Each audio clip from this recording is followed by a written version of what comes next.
He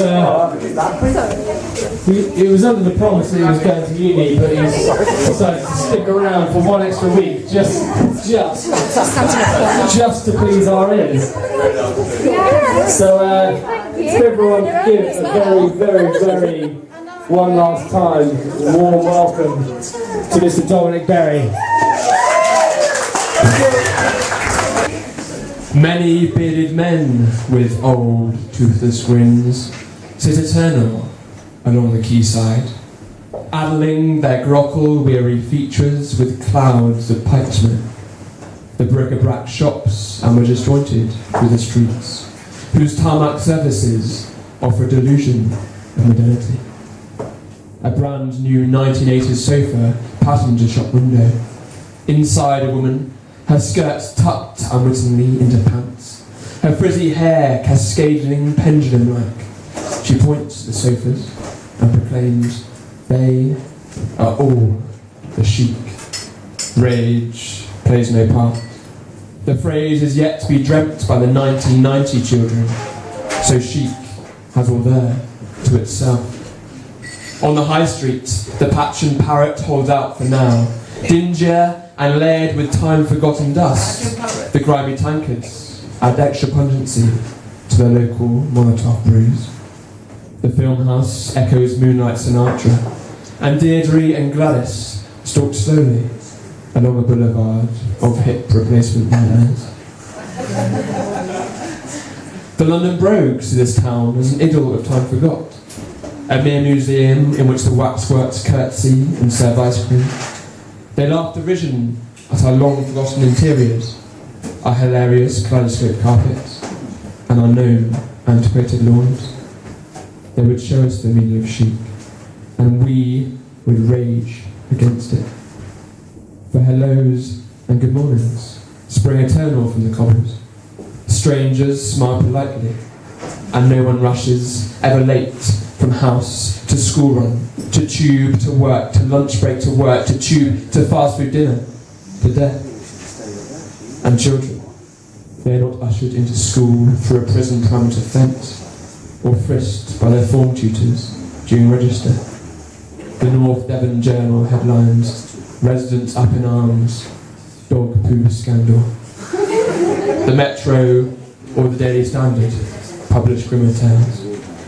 It is they who run the daily race, live life so fast, they leave life behind. And on return to the city, when they lie their Botox-filled eyelashes upon their satin cashmere pillows, they are aware, if only for an instant, that they are playing life all wrong. Thank you.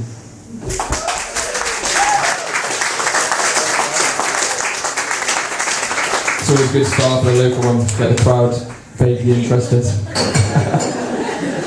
The next poem I'm going to read to you is a slightly more light-hearted one. It's called Generally. Generally. I really do love the word generally. It covers a multitude of sins for me. It's such a nothing word. Put it in any sentence and you'll be part of the herd. Or if you're bold, you even just might use it to cast yourself in a better light. I generally turn the lights off, Mum. I generalise to win arguments, and then some. And when bored of your chatter, I generally pretend to be struck dumb. It's lucky then that no one's perfect, else generally it would not quite carry such an effect. And most of all, I love its very first premise, that I'm really that not much of a menace. Thank you.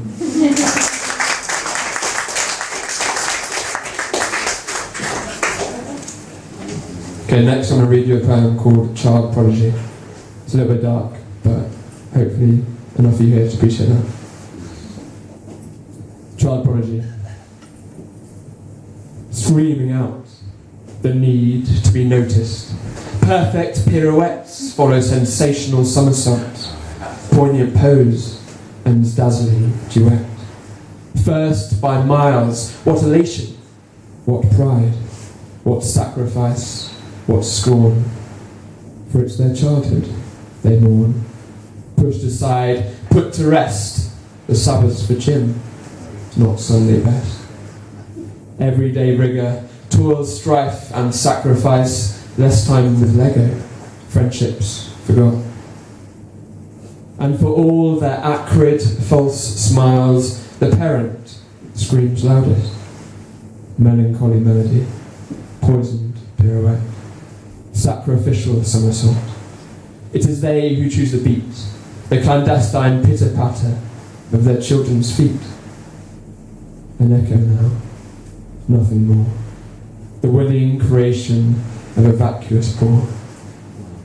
Now gaze into their eyes, for they are empty and cavernous, aware only of what they have lost, knowing it is they who will count the cost. For they yearn only for the simplest of fancies, fun in the playground, plastic castles abound. Thank you.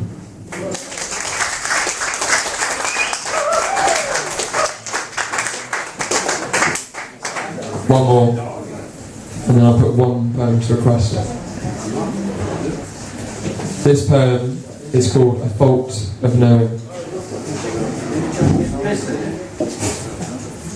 In the morning, the birds awake, only for the sun's arrival on the horizon, singing only for the rays of light that warm their blood. They float joy on the wind, knowing nothing of their errorful wings. It is the world that holds them. They do not ponder eternity like man does, sitting under a sea of wandering feathers, longing for flight. A spectrum of concern. The shade of his thoughts control the gravity of his heart. At times, he too feels nothing but air. It brings the coarse bark to his face, upon which a broad smile rests, delighting in simplicity.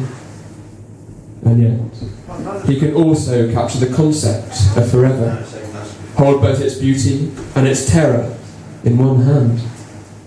He knows, in time, the sun will consume the earth, one massive red orb of juxtaposition, both provider and stealer of life. Yet to the right mind, such knowledge can appear serene, apt almost. Or perhaps I am lost in my own inevitability. Would I be a kestrel, roaming without consequence, or a hairless ape, full of the melancholy wonder of the world? Thank you very much.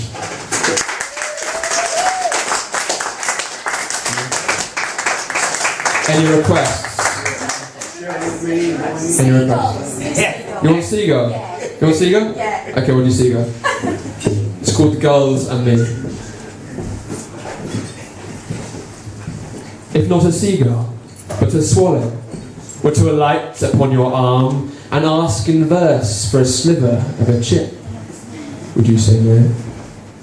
If instead of a hooked evil beak, I had the eyelashes of a dove, would you feed me? If I did not call, or hark, or cackle, and chose, as alternative, to open my charming mouth and mesmerise you in requiem, would you place a hand to my breast and feel my heart pumping like a gull's heart might, the same as a swallow's or a dove?